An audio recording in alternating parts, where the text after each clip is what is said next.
Hi everyone, and welcome to our afternoon sessions. It is 1 o'clock here in Melbourne, and we're joined by the wonderful Georgie Statius.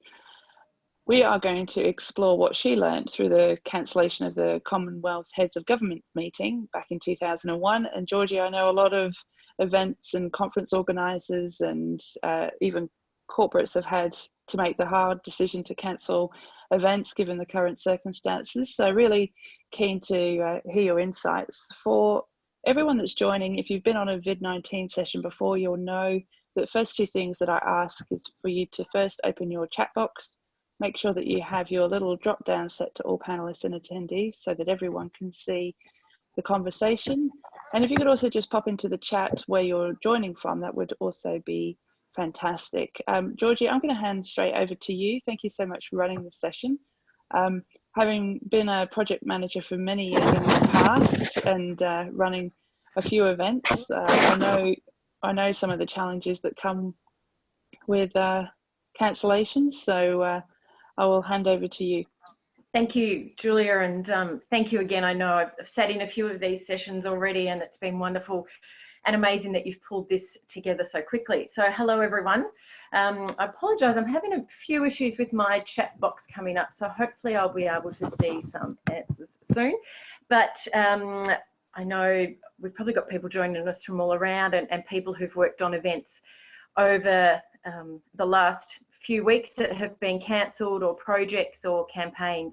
And what I wanted to do was share with you what I learned when CHOGM was cancelled in 2001, and this particularly came up in Melbourne when the Grand Prix was cancelled on its second day, or the Friday, and it just took me back to 2001 in Brisbane when we had the exact same thing happen at CHOGM, and it was a chance to really reflect on what I had learnt during that time, and if it carried through different elements of my work life and my personal life, and I thought it might be handy for people. So what I'll do first of all is share a little bit about my journey and my time at CHOGM, and then give you a bit of background and then get into what I learnt. So in October 2001, on the eve of the Commonwealth Heads of Government meeting, we got news that had been cancelled. And when I say the eve, it was literally the night before we were about to move to the venue. So a little bit about my story. In 2001, I packed up my car and headed up to Brisbane and settled into life in Brisbane. It was an all-consuming life, and for anyone who's packed up and moved to another place for work, you know that that whole city and your whole workforce becomes your life. And for those of you who don't know, CHOGM is the Commonwealth Heads of Government meeting. It brings together, I think it was 52 heads of government at the time, but sometimes it's 54 depending on who's in the Commonwealth. It's a big political event, and when you work on it, you feel like it's the political event. When you're out of it, you realise it's probably not as world stage as you thought, but when you're in it, it can be all-consuming. So CHOGM was due to be held in Brisbane, with then the Leaders Retreat held in Coolum after. So it's a very short event. It's only about 3 days with an extra 2 days for a Leaders Retreat.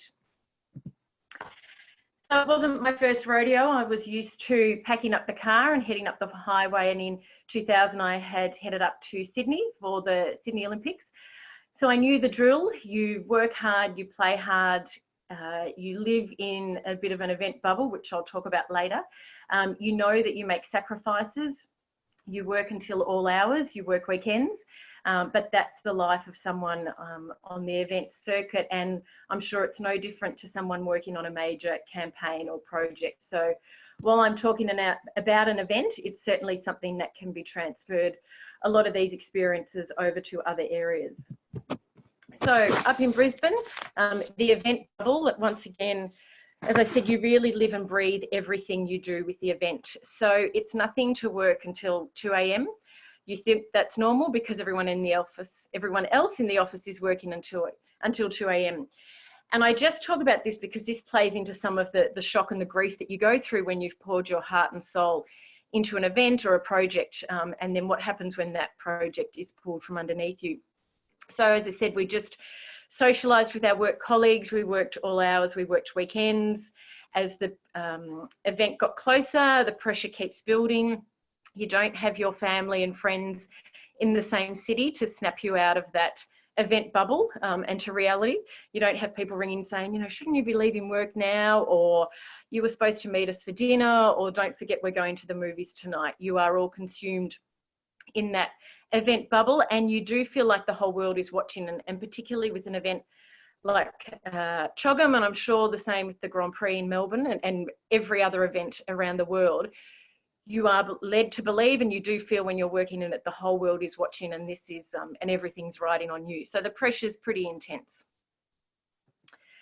So we worked away. I, as I said, started in February. There'd been people who'd been working on the task force for, you know, months longer than that and years. And in September, my manager and I, who's pictured there in the photo, and a couple of other colleagues were working back late in the office, getting ready for our first volunteer induction that was to happen the next day. So this was our first introduction to our volunteers, uniform distribution, big briefing, big rah-rah, as we got closer to the event. And my manager's husband rang and said, you need to turn on the TV. And we raced into the boardroom and saw that the Twin Towers were on fire. And immediately it changed everything, particularly because we were working on a political event that we just, well, we had to really pick ourselves up. We were about to deliver a volunteer induction for hundreds of volunteers the next day. So on the surface, nothing changed, but you knew that behind the scenes that it certainly had changed what CHOGM might be. So we continued working, we delivered our volunteer induction. Of course, they had questions. As far as we knew, the event was going ahead. And I'm sure as far as many of the key people behind the scene, the event was still going ahead. It was a strange environment to work in. And I once again know that there's many people working on events and campaigns that would be experiencing the same thing, that you continue your planning. And particularly, once again, the Grand Prix would have had this, but there's a whole lot of conversations going on around you in the media, in different circles, about the fact that it might be cancelled. And that's a really weird environment to work in. And we continued working late, we continued working weekends. And I can remember that we were in the office one Sunday, and the old Current Affairs show Sunday was on Channel 9. And Alexander Downer, who was the foreign minister, I should say at the time, they asked him if CHOGM would go ahead, and his response was, well, it might not. And I can just remember standing there thinking, but surely they would tell us, surely they wouldn't let us work these crazy hours if it wasn't going to go ahead. But life continued, we kept planning. We started to transition down to the venue. So it was to be held at the Brisbane Exhibition Centre, where the media centre was, which is where we were working. And we had packed up everything in the house, in the office, which felt like our house, packed up everything in the office to the point where we didn't have a pen left on our desk. So we were pretty much about to load things into our cars. So that was a Friday afternoon. Saturday morning, the media centre would open, and we would have our second training session with our volunteers. And then lots of sort of associate meetings would commence on the Saturday, and then the CHOGM meeting proper, I think, was due to start on the Tuesday. So at this point, we're running on adrenaline. We know we just need to get through the next 5-7 days, and it'll be over. And it's like our body knew and stood everything up to get us through this time. So we've packed everything up. We're ready to move down. The venue has been fitted out by the fantastic venue team, the procurement team. The media centre's built. We've already been down there once to have a look, and we're about to hop in our cars, and a colleague of mine rang a journalist friend of hers who was coming to chat to our volunteers at the training session, so they would get an idea of what it's like a day in the life of a media. So it would give them some perspective, so they understood what working in the media centre would be like. And my friend, well, you won't need me, will you? And she said, why? And he said, it's been cancelled. So we found out, probably like a lot of people at the Grand Prix, through the media, that it had been cancelled. You can imagine the flurry in the office when word came through that it had actually gone out on the wires from London before the task force had been told. But we were all then quickly pulled into a meeting in a state of shock and advised the reasons, and all very valid reasons. And obviously Since September 11, a lot had been happening in the Middle East, and it meant that key heads of government couldn't come out and it wasn't viable to run it. So then it was a matter of what next, and really adjusting to this grief. And the only way I can describe it is like having someone just pull a rug out from under you and pull it really quickly.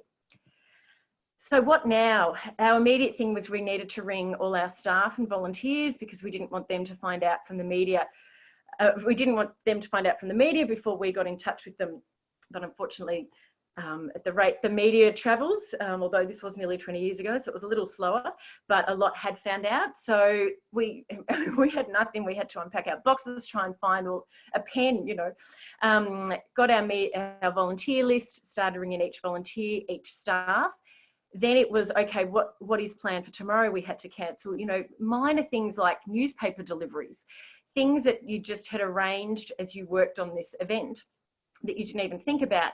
We now started to actually sort of go backwards and think about what was everything that was going to be delivered the next day and over the next week, and start to pull that back, because in essence there wouldn't be anyone there. We kept working, and as I said, we were running on adrenaline. We were just, it was like our body was poised to get through these next few days, and then it all stopped. The shock started to set in. And I think anyone who's been working on a big project or event or anything of a large scale, not even international wise, but just work volume wise, would understand that when you just have that cut off, it really does strange things to your body. And I suddenly had all this adrenaline that I had nothing to do with. I was poised to just be carried through the next week. I was edgy, but I couldn't settle. I was exhausted, but I had all this energy because I'd programmed myself that I would be working, you know, 18 hours over the next 7 days. And then you have to start to unpack that.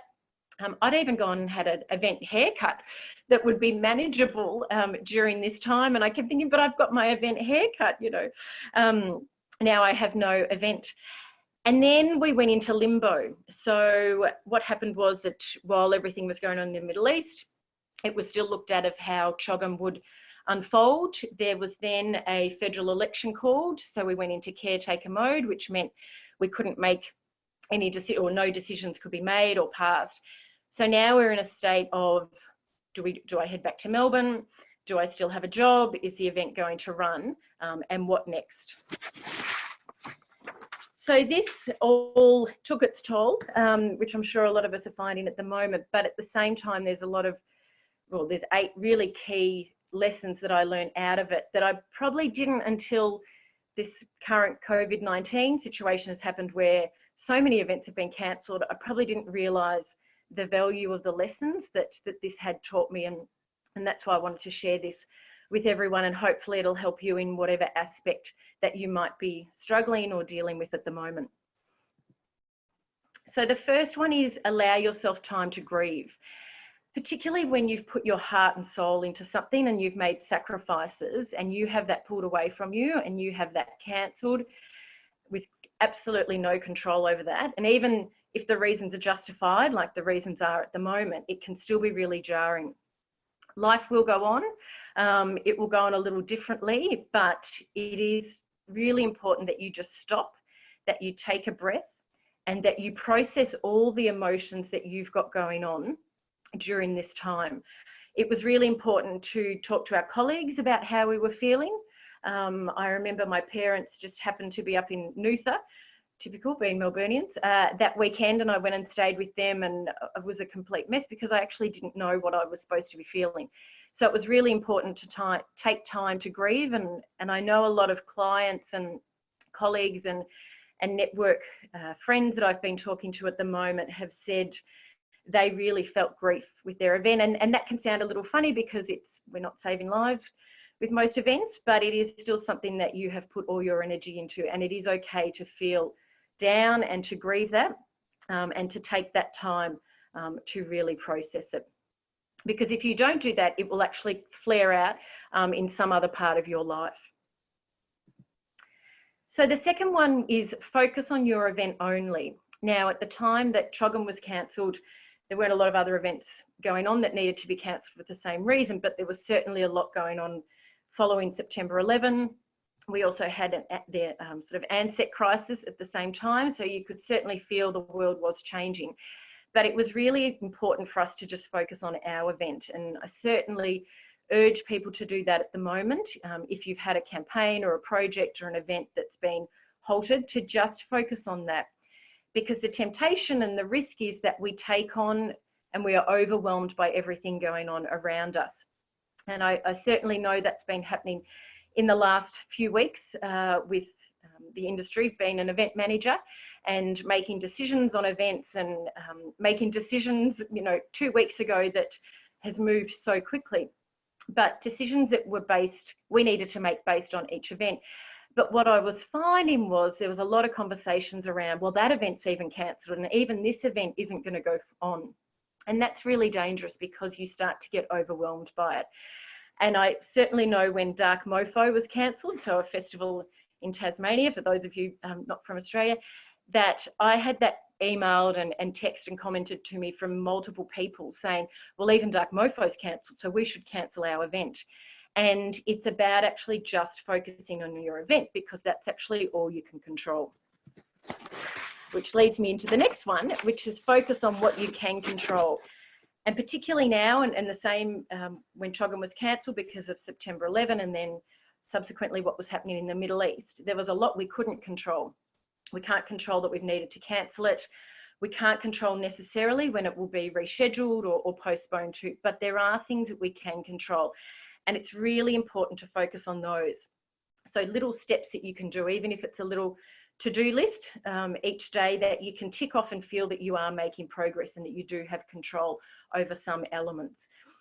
And as we go through these lessons that I learned, you'll find that they're not necessarily new. I'm sure a lot of you know these, but at a time like this, it's really easy to forget them when we get caught up in everything that's going on around us.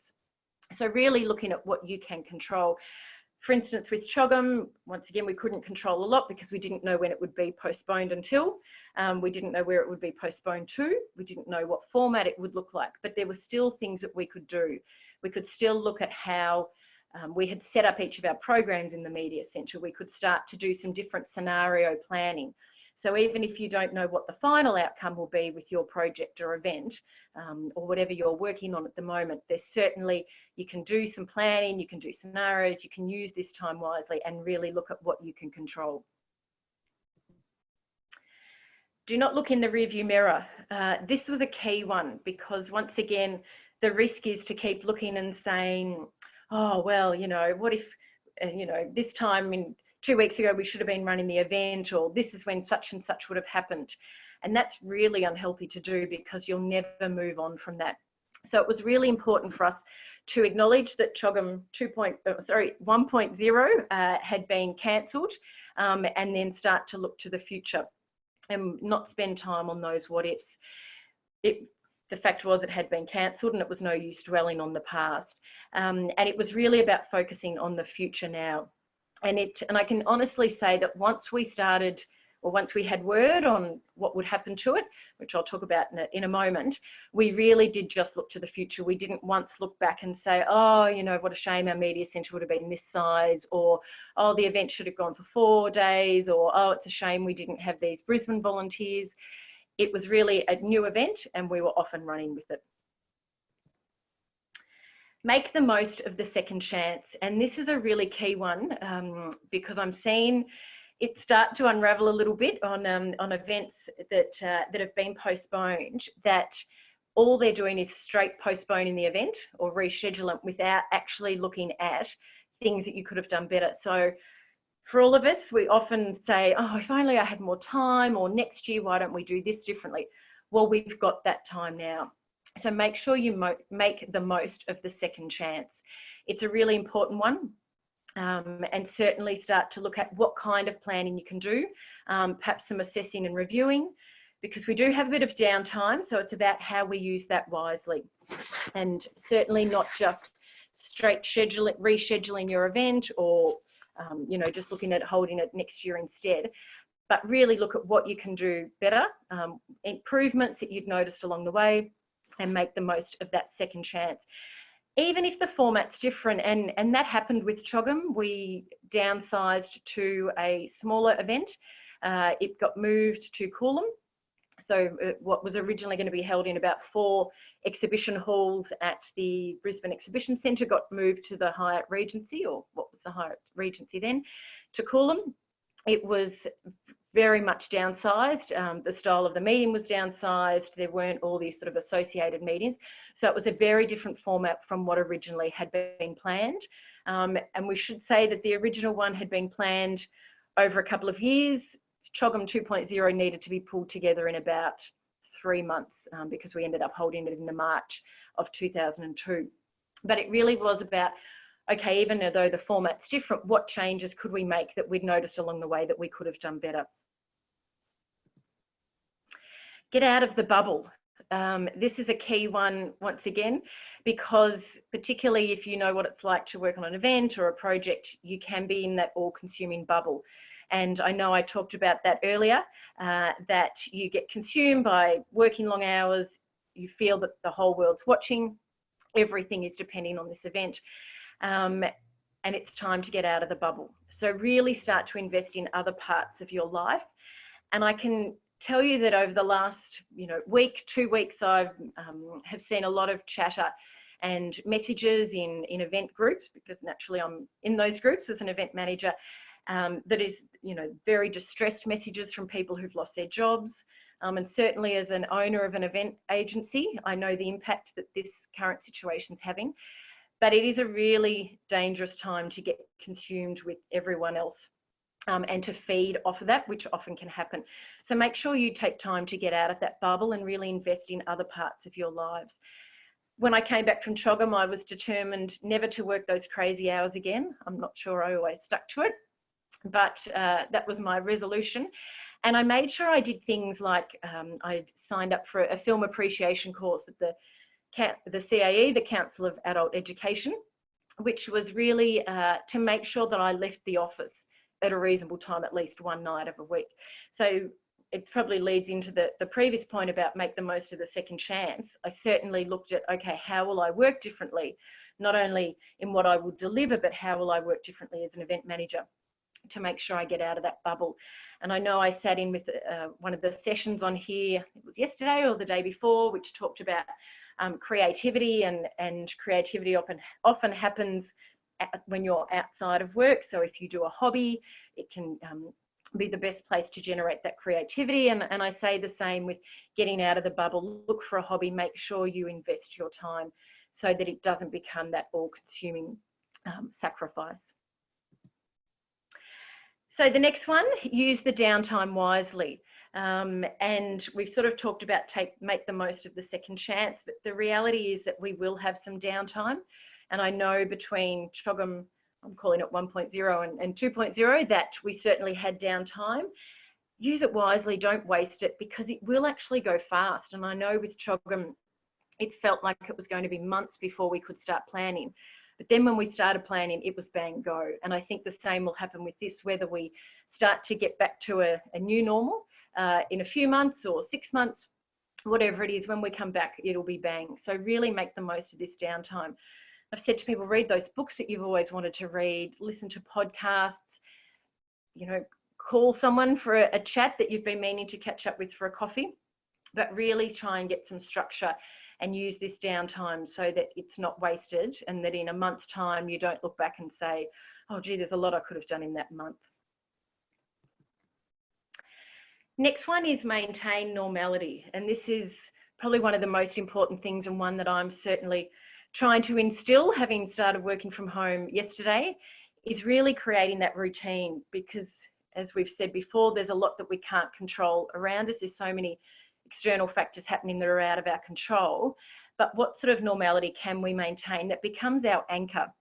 And that was really important when CHOGM was cancelled, and particularly when we were in limbo. And I thankfully had a fantastic flatmate who was my normality. She didn't work in the events industry. She was had recently moved to Brisbane like myself, but she became that normality. So just activities that we would usually do, go out shopping, go to movie nights, having video nights, really simple things were able to snap me out of everything else that was going on around me.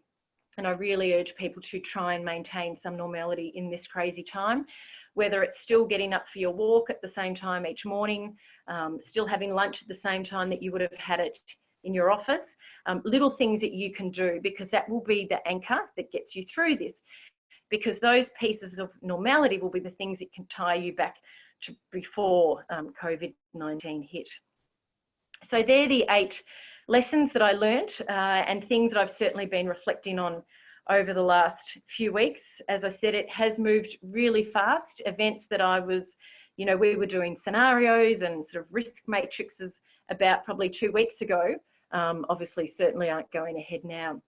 And I've watched everything going around me, and it's really been a great chance to look back on these lessons and share them with people and see how they might use these, and these lessons might help them in what they're working on. So I hope they're helpful to you too. So back to CHOGM 2.0, we did run. We ran, as I said, up in Coolum. It was a much altered format, but I can honestly say that not once did we look back on the first version and mourn it. We had already done that grieving after it was cancelled, so it was really about focusing on the event and knowing that there were staff that, you know, didn't come back to the second one because they had other work commitments or they needed to move back home. So not only was the event different, the work team that we were working with were different as well, the volunteers were different, but we treated it as a new event and as a standalone event. And certainly all those things that we sort of instilled and put in place in those months, from you know, focusing on what we could control, focusing only on our event, not looking in the rearview mirror, making the most of our downtime, making the most of our second chance, getting out of the bubble, and maintaining that normality really meant that we could get through the second event. We weren't bitter, even though we felt like we had made so many sacrifices for the first one, but because we had gone through that process, of course at the time we didn't realise we were going through a process as such, but looking back we really did step through those things, which meant that when the second event came around, we could run it as a very standalone event with no emotions or baggage, for want of a better word, attached to the previous one, which meant it was a really healthy environment. And particularly, this is a key one that I think a lot of us will face, is you will have different staff working on your next event for whatever reason. They may, again, have moved home, they may have had other job offers, your event may have downsized, so you don't need all the staff, or your project may have downsized. So it's really important when we come out of this, and whatever that's going to look like, and we start to plan for those 2.0 versions of our events or projects, that it is treated as a new one, in the fact that everyone who's working on the team feels inclusive. It's not dwelled on the previous one that they may not have been involved in, but that you can really sort of move forward. So that's CHOGM, almost 20 years ago, which I can't believe, but my goodness, I was really shocked back to that time a couple of weeks ago, when I sat in a cafe in Melbourne and saw everything happening around me with the Grand Prix. And I should say it was a cafe in Albert Park, so it was very close. And my heart went out to everyone who was working on that, and the same with everyone who's working on either big events or small events, no matter whether it's something like the Olympics or it might be a small community festival. It still has the same impact, and it's still, I'll be you know, implementing these lessons as I go through the next few months, regardless of what type of event I've been working on, they still apply. So that's a little bit about me, and I thought I'd open it up to questions, but I might need Julia's help here because I can't seem to get my chat box up on the screen. If you either try clicking on me, or if you take your screen share down, you should be able to hopefully see it. Perfect. Oops, there we go. Okay, that perfect. So Paula said, fantastic lessons, Georgie. I'll be sharing these with our conference team. Fantastic. And it's great to see some friends from New Zealand on. Hello. And it's really interesting. I can tell you that 2 weeks ago, who knows, time seems a blur at the moment, but I had 10 events in one day or the decision on 10 events in one day were made pretty much that we needed to move them. And of course, a matter of days later, we would have had to have moved them with the change in restrictions.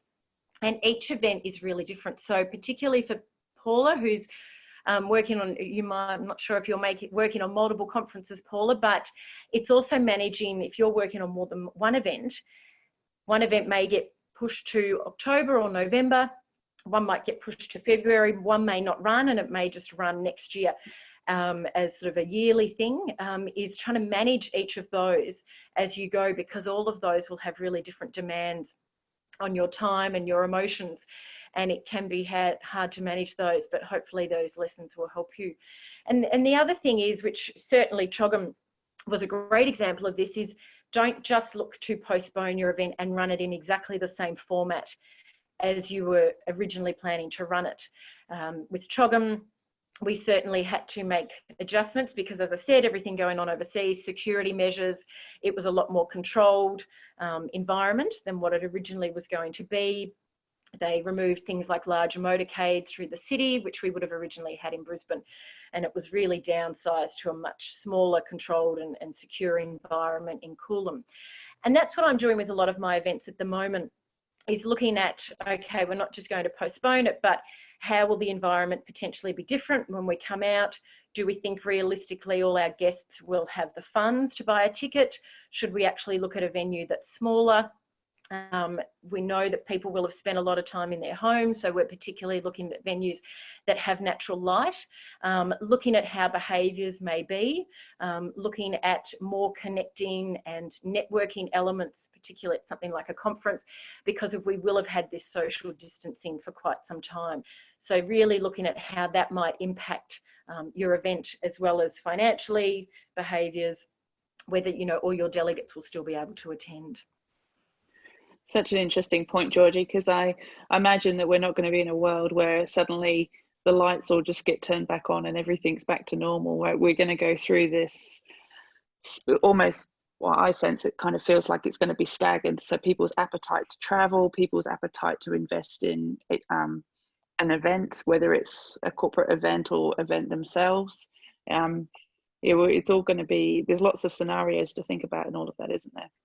There are, and it's funny. I went to a visitor economy forum that the Victorian Tourism Industry Council ran a few weeks ago, which they'd originally planned to run around the impact on tourism because of the bushfires, and then it quickly changed focus to COVID-19. But at that stage, it really just felt like it would be the tourism industry that would be affected because travel was down. It didn't feel to the scale of what it is now, and I can say that because I was chatting to someone there about their conference in May, and I was talking about all my events in May. So this was only a few weeks ago, but it felt very early on. But they actually did a presentation on SARS and the effect of SARS and the dip in tourism. Now, obviously, I'm not comparing this situation to SARS because SARS was contained to some particular countries. It didn't have the worldwide effect that this is. But what they did say was, from their research and their statistics at that time, that the recovery was just as swift, and that people's confidence in travel did resume really quickly. Whether that will happen with this, I'm not sure. Another thing I've sort of been reflecting on, and I'm going to do some upcoming interviews, is I used to work with survivors of polio. So there's still a lot of survivors of polio in Australia. And I used to run a polio day, which was a key information and networking day. And one thing that we always had to do was have a venue that was open, not open as in the doors open, but natural light that felt big and open, because even though this was, I don't know, 50 years since the polio epidemic, a lot of them still related to being locked up in the facilities that many of them were, the infectious disease facilities. And it was really key that every time we held Polio Day, that we had that natural light, that we had that openness, and they didn't feel cooped up.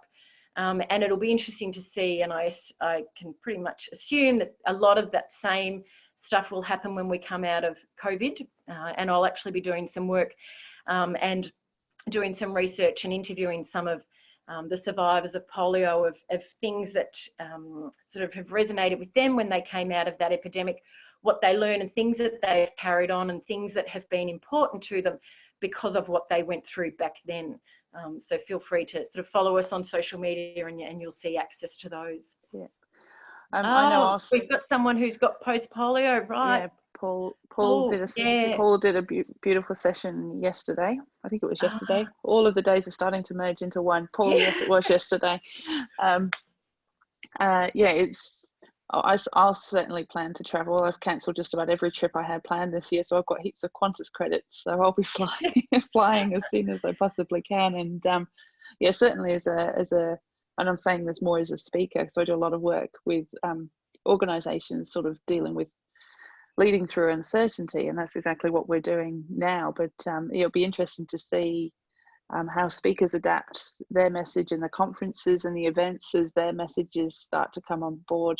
I think I have a couple of abstracts in for conferences that were sort of scheduled for that June, July, and you sort of look at the conference theme and you're like, yeah, I'm not sure that's going to work if you move it out a little bit. So yeah, I imagine Julia, we'll all be revisiting things. That's so true. And there's conferences I've seen that have just looked to move their straight program instead of having it, perhaps in the next few months when it was originally scheduled, to move in it later in the year, but as the program they had set. And it might have been a terrific program, but is it actually going to be relevant? And what else will you need to add to that? And there's a lot of online things that we're doing in the meantime for people to stay connected and always go back to your purpose. But we do need to adapt and understand how our delegates may be. And as you said, we don't know whether we'll come out sort of with a bang or whether people will be a little sort of gun shy, for want of a better term, to, sort of re-emerge from this, depending on how long it goes on. And I guess a lot of us won't know that until it happens, but I'll be chatting to different people who've been through similar things, whether it's SARS or polio, and what it meant for them when the epidemic was over, particularly polio, because they were held in facilities, they were shut up. And I know Paul said his mum's now 89. Many polio survivors that I work with are in their late 70s, 80s, etc., and they still talk about the time. And I can tell you most of the facilities that they were in, from Lady Duggan to Fairfield Infectious Diseases, because it still resonates with them. And when we have Polio Day, they constantly say, oh, which one were you in? Oh, I was there in whatever year. And that's something from, Paul's mum was 21 and she's 89 now. So, that's 60 plus years ago, and these people still associate with that. So what will this time mean for us, of people, whether they contracted COVID and came out of it themselves, or whether it was just a matter of being socially isolated and distanced from people? Yeah, absolutely. Marina's asked us in the chat, what is your strategy for these low times in industry? Is there anything anything you keep working on now to become stronger in the post-COVID times? Look, there's probably two sides to that. So one is, I'm not sure, Marina, if you're a business owner or someone that's working on a particular event, what I have said to everyone is, and we've talked about, use this time wisely, because already I'm seeing events perhaps postponed for 6 or 8 months, and the natural reaction is, well, we've got a lot of time now. Oh, isn't that great? We've got a bit of breathing space, but that time will go so fast. So what I'm saying to people is, don't stop your planning. Your events may be paused, but your planning shouldn't. If your event has been postponed and you don't know when it's going to be rescheduled to, have a look at where you were in the planning and actually write down everything. And I'll give you a little example. I have a little to-do list each week where I sort of forecast the work that I've got on. And from one week to the next, that was all pulled. But what I've gone through is looked at where I was up to on each event, down to I was making menu selections for one of our events. Now, I'm going to need to do that again, because when the event's held, it's going to be a different menu. So that's a tiny little detail.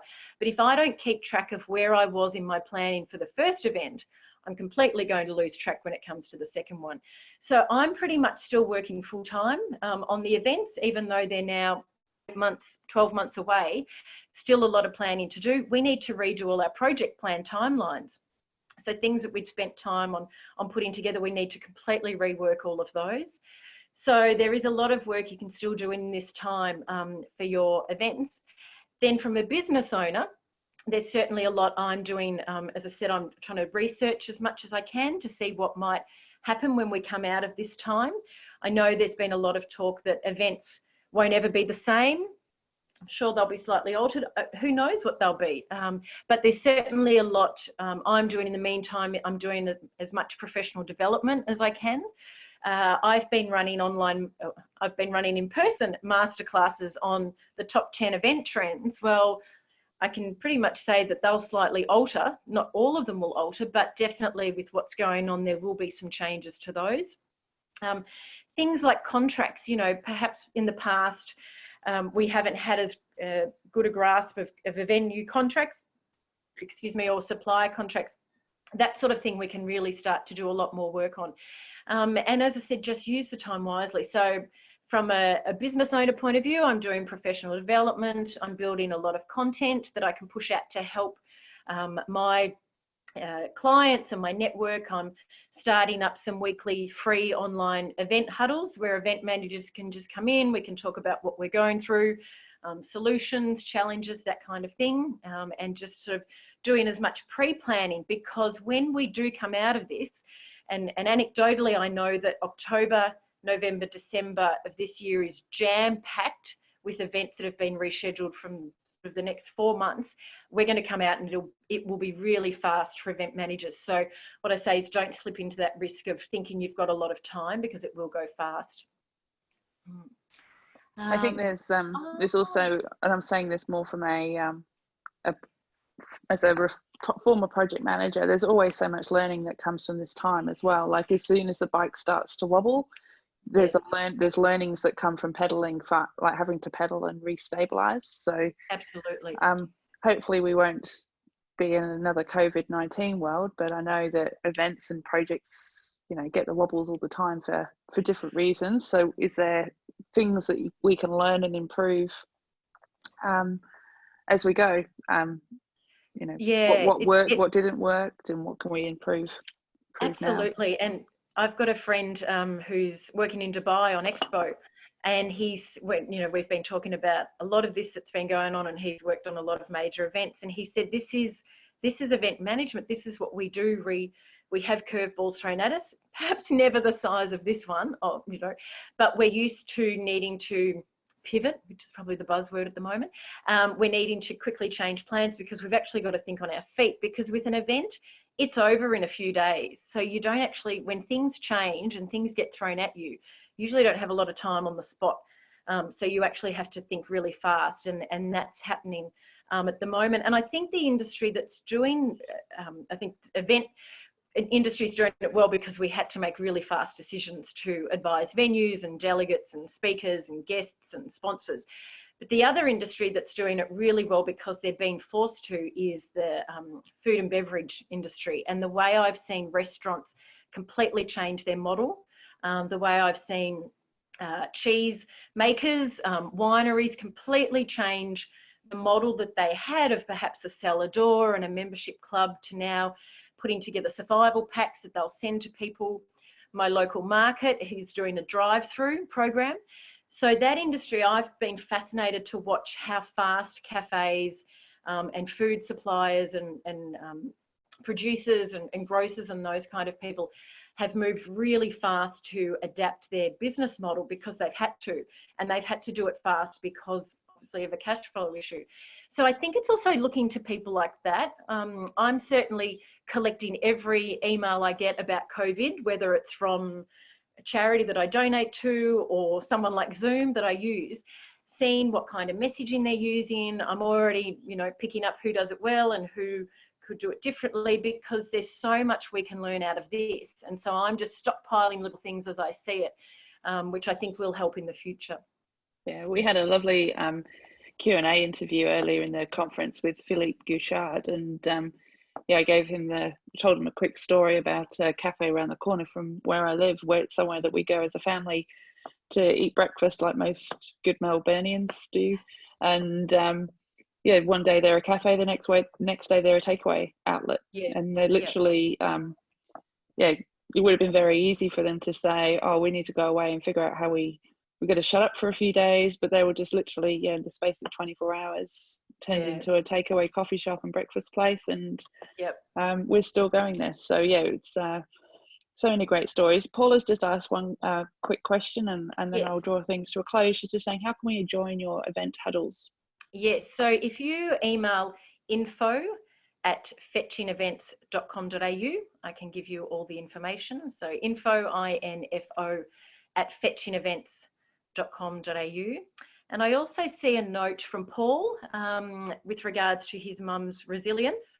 And he says, I wonder if this has come from her experience. And I would say most likely, and one of my polio friends wrote an article recently for her local newspaper on the Mornington Peninsula, and I'm paraphrasing, but the title was something like, we've been through an epidemic before and this is how we handled it. So I do think people who've been through, particularly the polios, because that was such a big one, it was such an infectious one, certainly the way polio survivors were treated, you know, taken away from their families, taken into institutions and sort of kept in there, it really has made them pretty resilient. And there's a lot of stories coming out around people who've been through similar things and then how they're getting through this because they've been through something like this before. Any other questions?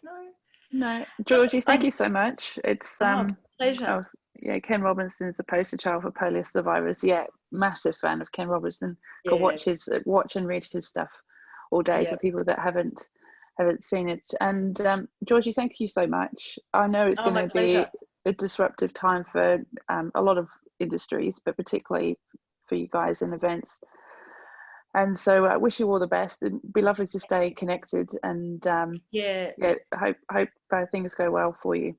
Thank you. And what I will say to everyone is that over the last, I think, 6 days, and I've got 3 more to go, I've been releasing a video on our social media channels to step people through what they can be doing in this immediate time with regards to events, with regards to sort of each step you need to do in the planning, from looking at your event purpose, because a lot of events are being postponed or changed, but you actually need to go back to why you were holding the event in the first place and be guided by that. Event strategy, engagement, communication. So hop on, you can have a look at some of the videos we've already posted, and then we'll continue to roll out a few more, and then continue to roll out blogs, and really just, we're all in this together. The event industry has been impacted, but every industry's been impacted. So we certainly just want to get through this together. Event people are pretty resilient. We have a lot thrown at us, and we just sort of pick ourselves up, dust ourselves off and keep going. But it's also important for us to look after each other and look after ourselves as well. So it's great that some of you might join us on the huddles. We'd love to see you there. Great. Thank you so much, Georgie. And thank you everyone else for joining. And we're going to just take a quick 10-minute break, and we are back with, I think, Kath Walters at 2 o'clock Melbourne time, who helps people write books. So if you have a desire to write a book, feel free to join that session. She's going to talk us through how to write a book while you're in isolation. So I may be taking her up on that opportunity, because I've had book 2 on my list of things to do for a while. So thank you so much, Georgie, and thanks everyone else for joining. Thank you. Take care.